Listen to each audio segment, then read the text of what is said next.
Ayres Natural Bridge Park is a really interesting county park in the middle of nowhere, central Wyoming.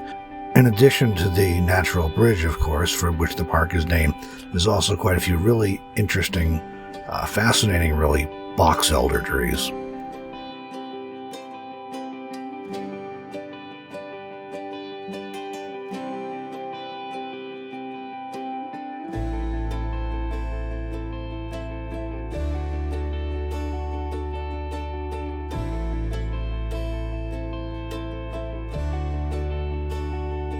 There's also a ton of birds here, like this robin that was hopping around on a picnic table.